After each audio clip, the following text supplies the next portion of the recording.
Assalamualaikum warahmatullahi wabarakatuh.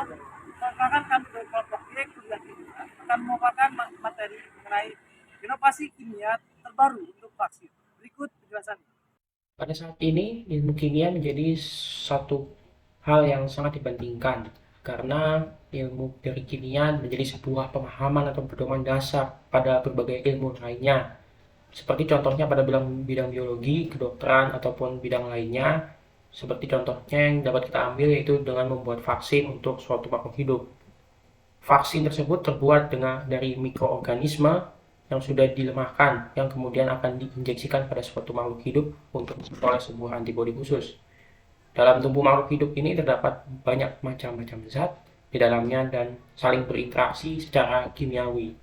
Sehingga ilmu kimia ini sangat berperan dalam menemukan inovasi-inovasi dalam pembuatan vaksin agar memperoleh antibodi yang maksimal serta terhindar dari reaksi-reaksi berbahaya dari vaksin terhadap sistem tubuh dari suatu makhluk hidup. Pada dasarnya, suntikan vaksin yang mengandung antigen dan bahan pembantu lainnya seperti air dan emulsi minyak meningkatkan perekrutan sel bawaan di tempat suntikan. Peran bahan pembantu itu pemicu pertahanan kekebalan alami dan membantu memperoleh aktivasi alami sementara dari respon imun bawaan yang menyebabkan adanya peradangan ringan pada tempat suntikan sel. Penyaji antigen berimigrasi dalam jumlah besar ke dalam kelenjar getah benih mengalirkan sel penyaji antigen oleh antigen dan bahan pembantu. Sel dendritrik diaktifkan dengan peningkatan adjuvan pada reseptor, lalu menginternalisasikan antigen dan memecahkan serta menyajikan peptida antigenik jumlah besar. Peptida antigenik terlihat oleh sel T dan bahan pembantu menstimulasi sel bawaan serta meningkatkan imunitas bawaan. Pada akhirnya, nanti sel T teraktivasi mengeluarkan sitokin untuk merangsang sel B membelah menjadi plasma yang mengekspresi antibodi dan sel memori. Imun dan antibodi meninggalkan kelenjar getah bening dan masuk ke peredaran darah untuk melawan penyakit. Secara umum, formula yang ada di dalam vaksin memiliki banyak komponen, terutama komponen aktif seperti antigen, bakteri, dan virus yang dilemahkan, dan lain sebagainya. Adjuvan termasuk satu kebutuhan sangat penting dalam pengembangan vaksin sebagai bahan tambahan vaksin yang krusial di samping bahan-bahan yang selain antibiotik, presentatif, dan trace komponen.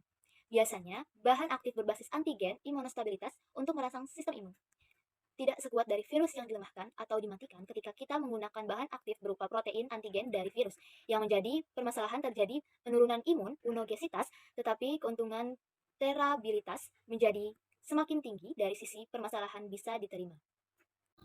Fungsi adjuvan adalah meningkatkan, mempercepat, dan memanjangkan waktu paruh. Sehingga ketika antigen kita dikombinasikan dengan adjuvan, akan berada di sisi aktif reseptor target lebih lama. Ada 3 adjuvan yang saat ini tengah dikembangkan di laboratorium. Yang pertama, adjuvan aluminium hydroxide. Adjuvan ini berada di tahap pengembangan teknologi produksi dan scale up, karakterisasi fisika, kimia, biologi, uji toksisitas akut, serta uji respon imun secara in vivo.